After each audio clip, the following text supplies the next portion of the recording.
Hello, I'm Anthony Ha, and this is the first time I'm saying this publicly. I am the new Vice President of Content at Eniac Ventures, and I am excited to be hosting this panel.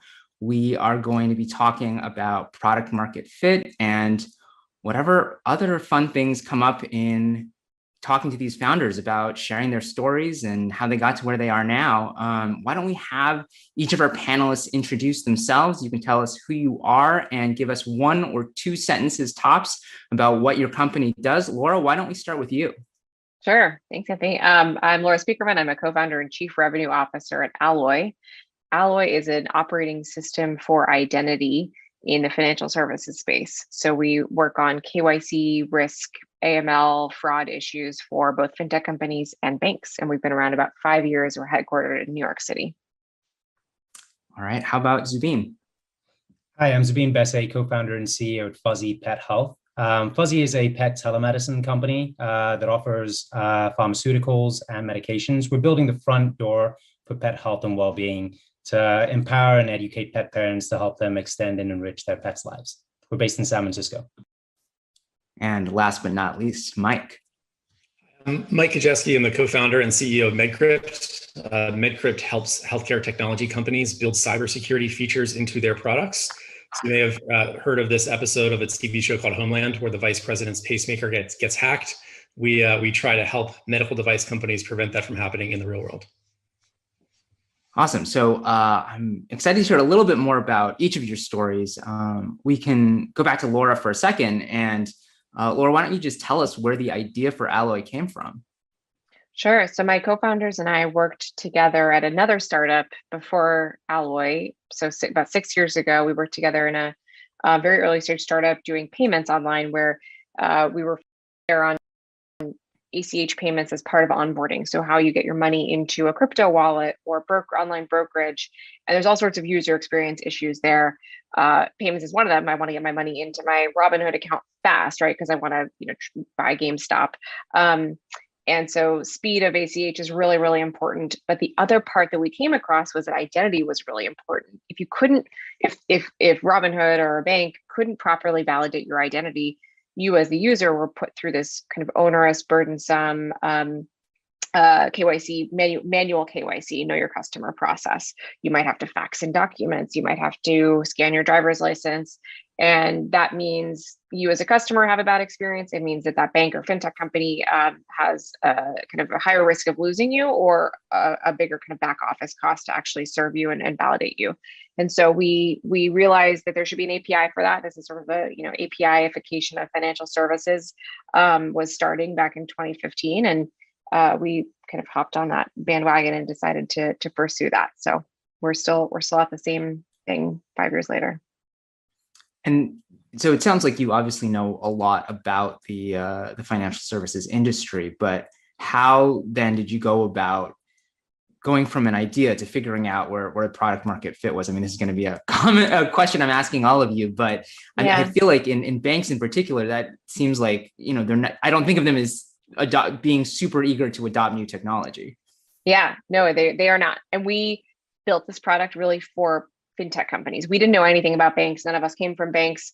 We sort of very naively came into this thinking banks had this all figured out. We were just going to go after fintech companies. We were going to go after sort of the same type of customer that maybe a Plaid would, right? So an early stage fintech developer who has a great idea for the next app that they want to create, savings app, for example, but doesn't want to have to build all of these very kind of mundane, but really expensive and critical building blocks like identity, like money movement. And so we started with those as our primary kind of customers, and they were the handful of first customers because they'll use new technologies. They're willing to try new things. Banks, on the other hand, as you can imagine, not interested in trying a whole lot of new technologies from a 5-person company who has no money and barely knows what they're doing. We eventually convinced, a couple of years into it, we did realize that banks didn't have this down. So we thought, okay, we should try to get to them. We convinced a couple of fintech friendly banks to work with us. So those were community banks that were kind of at a very high level strategic strategically placing themselves alongside fintech companies. They were saying, look, I'm, branches aren't the future. I need to figure out how to work with fintech companies or launch my own digital products or both. So banks like Radius Bank, for example, Cross River Bank, those are these, relatively small banks that maybe you've never heard of, but are actually behind some of the biggest fintech companies in the country. And so that was our target kind of first set of banks that we actually could start convincing to use our product. They were willing to take a chance on us. And so we did that for a couple of years. This is a long haul. We started this in 2015 and we probably didn't sign a bank until 2017. And we didn't sign a big bank until 2019. So this stuff just took a really long time. So I think product market fit in our case was about persistence and just not dying. And we have Eniac to thank for not dying. Well, I do want to get back to all of those themes. But I do also want to touch base with some of other panelists as well. As people watching can tell, we have some very different startups joining us today. So we're going to jump, at least for now, from banks and fintechs to telehealth.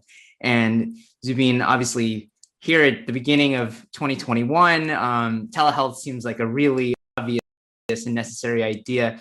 I don't know that it was quite as clear to me a few years ago. How did you feel or decide that telehealth for pets was something that needed to exist? Yeah, it's a great question. And I also think that for within the bubbles that we live in today, I think telehealth does seem like it's having its moment right now. But for the majority of people, that may not necessarily be the case. And so we actually started our business 5 years ago, and we weren't focused on telehealth. We started the business because I had an experience getting vet care for my dog, and I rushed into an emergency vet clinic. I spent 5 hours in a waiting room, and eventually, after 2 hours with a vet, I got a bill for $2,500. And it really hit me that the process of getting vet care for your pet at a moment that is incredibly stressful and anxiety ridden is also a really bad user experience and can be incredibly expensive. And what really hit us was there are 200 million dogs and cats in this country. More than 100 million of them don't have access to any vet care at all. So our initial business model was focused on membership-based in-home vet care services. And folks would pay us a membership fee, and annually we'd send a couple of vets out to your home a couple of times a year, and they do basic checkups on your pet. So think One Medical for pets, but delivered in the comfort of your home. And after launching in San Francisco, we expanded to New York. And the thing that really hit us was scaling that business was really operationally complex, and having veterinarians based around the country was also pretty cost intensive. So at the end of 2019, we actually made the decision to shut down our in-home care service and pivot our business to telehealth and telehealth-driven commerce. And I think the thing for us that really got us excited was consumer behaviors were shifting. People wanted access to healthcare products and services digitally rather than spending hours in a waiting room.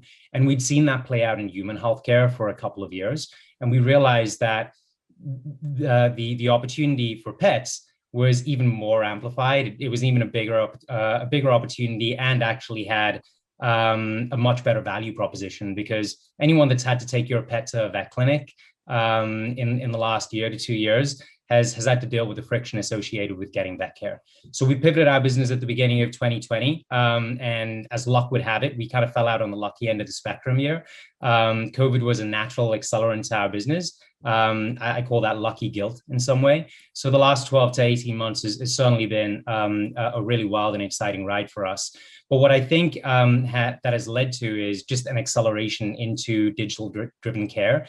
And I think the people that we speak to today, and the industry folks that we speak to, tell us that they don't really see us shifting back into a predominantly physical driven care operating model.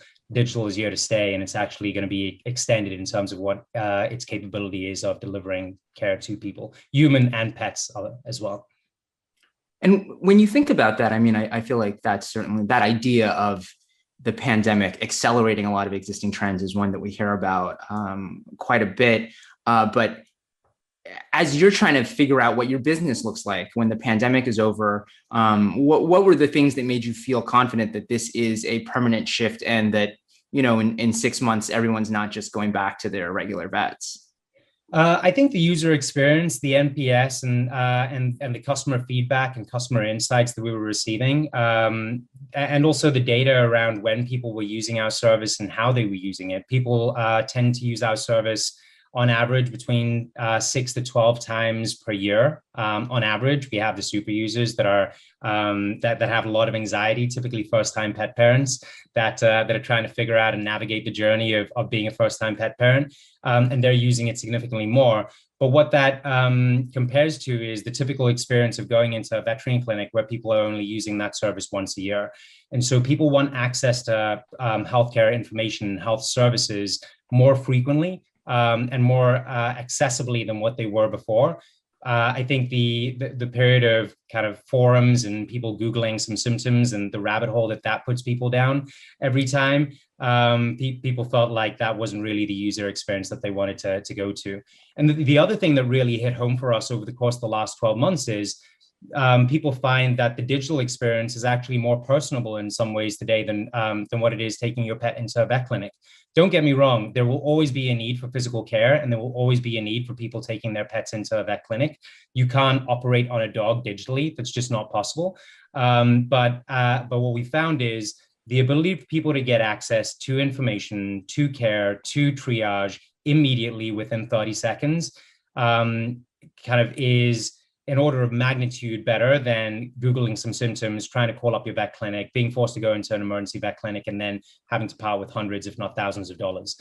And the more personable aspect is if you take your pet into a vet clinic today, you drive into a parking lot, someone comes to collect your pet, and you're lucky to get a phone call from the vet once they've examined your pet.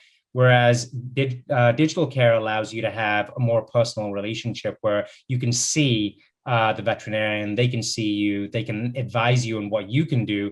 And what we're finding with a lot of people today is they want to feel a tighter bond with their pets. Pets are the new kids. I think 95% of people that have a pet identify with that pet as part of the family. And so they want to be more involved in how to deliver and administer care and tighten the bond that they have with their pets. And that really kind of all lends itself to how we think about the future of how people care for their pets.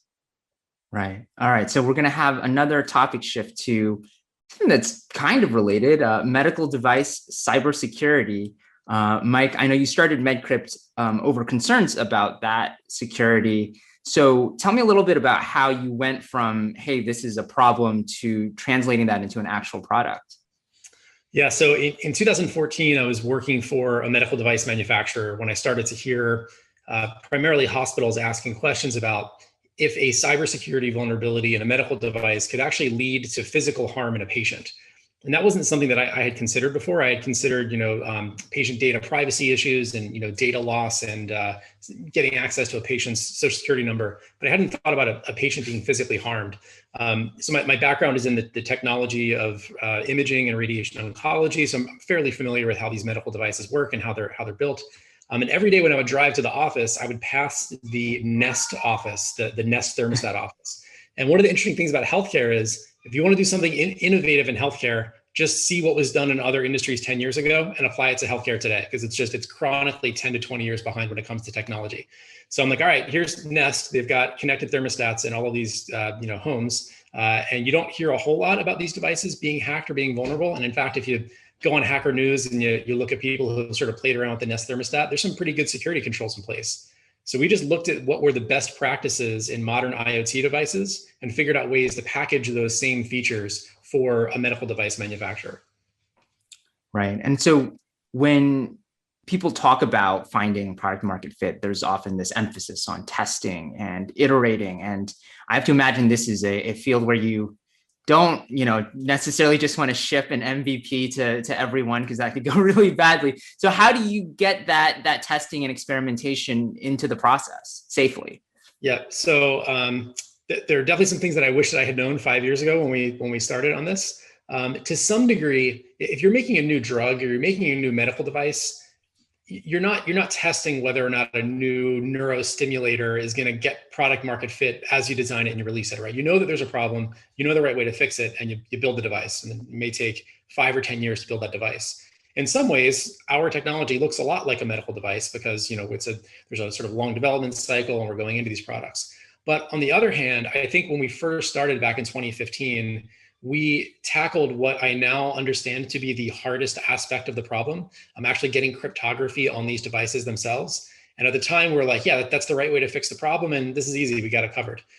There were, in fact, some easier, maybe edge cases that we could have started with, where the total addressable market would have been smaller, but we would have been able to better test different theories where we're giving medical device manufacturers code that might not actually go into a patient directly, but interfaces with the device that goes into the patient. So that's one of the things we've done in the last few years, is sort of diversified our product portfolio to include those really in-depth, technologically complicated products that go, possibly directly on a pacemaker, but also some just web-based tools that device manufacturers can use to assess their security posture, to manage that over time. And those are the sorts of products where you can iterate much more quickly without fear of harming a patient. Great. So I would love to sort of pull back a little bit, or actually just kind of maybe go a little bit further into the process where, as presumably people have figured out, part of the reason these three founders are here is because they're all backed by Eniac. And I'm curious how, especially as a newcomer, how Eniac has been involved in that process. And if there's anything, we probably can't cover the full relationship, and maybe we don't want to, but if there's anything you can pull out in terms of like a piece of advice or some way that Eniac supported you through this process as you're trying to figure all of this out, maybe Mike, will put you on the spot first. Yeah, I remember after we got a term sheet from Eniac, we were doing some diligence talking to other founders they had that they had backed. I remember reading somewhere, if you want to know what it's like to work with an investor, find the founder of a company that they invested in that failed and ask them how things went when it failed. And I didn't quite go to the lengths of finding somebody that meets that criteria, but every time I talked to a founder, I asked them, like, hey, when things aren't going great, when you're having a problem, what is it like to work with the Eniac team? And universally, I just got great glowing reviews that, there are two types of investors. When something goes wrong, there's the type that you don't want to call, and there's the kind that you call immediately. And Eniac has been the fund that, I will call immediately if there's some sort of issue. They've been, always willing to, Tim in particular, always willing to think through things, give me some insight into what other portfolio companies have done when they've encountered similar issues. They've been really, really helpful. Awesome. Well, that's great to hear. Zubin. Hey, Anthony. Great question. I think we've been working with the Eniac team for almost 4 years now.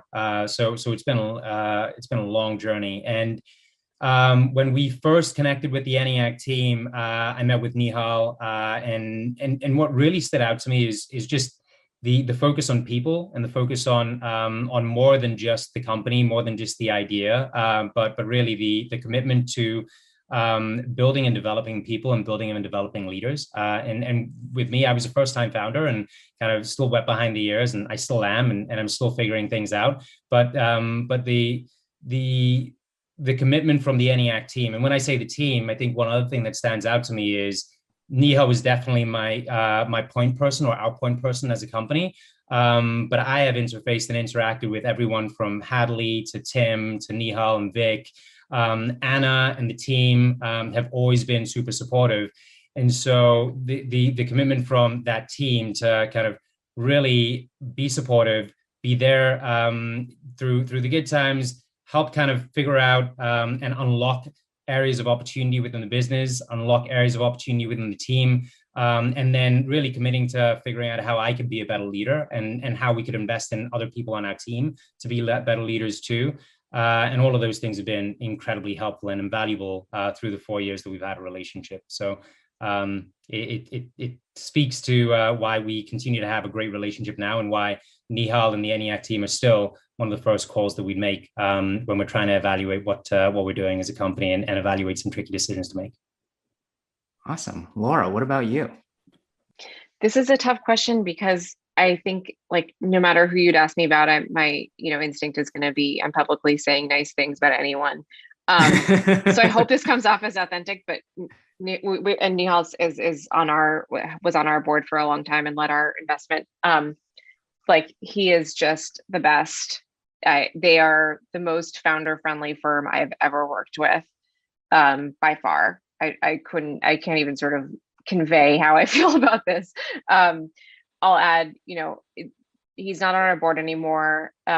We, have raised subsequent rounds, and yet the other night it was like 10 o'clock his time, and I called him with something, and he was like, "Yeah, I can chat right now. What's up?" And I think Tim called my co-founder last week at night, and I just they are there for us through thick and thin. We had a couple of years really where like nothing good happened in our business. It was kind of stuck in the mud. I think no investors were interested, and he could have walked away. He could have ignored us. He could have written us off to some extent. He was just ultra supportive. And I think the biggest thing for me, and this is when we go into subsequent rounds of funding, when we talk to investors about what we want, my co-founder and I have this philosophy of that empathy with the journey that we're going through as founders is the number one quality we care about. And I think Eniac has that in leaps and bounds. They know this is tough. They are not here to, shame you on all the mistakes you've made, because you're going to make a lot. We've made a ton. They're just sort of along for the ride to kind of have your back. He's our biggest champion. So there aren't enough good things I can say there. And I think as a firm, that's just core, that's like in their DNA. They just want to kind of be behind the founders, and the founders are their customers, I suppose. Great. Well, I have like a whole bunch of other things I want to ask, but I also know that we're pretty much out of time. So I will just thank Laura, Zubin, and Mike for being with me. Everyone, if you haven't already, check out Alloy, Fuzzy, and MedCrypt. Thanks again.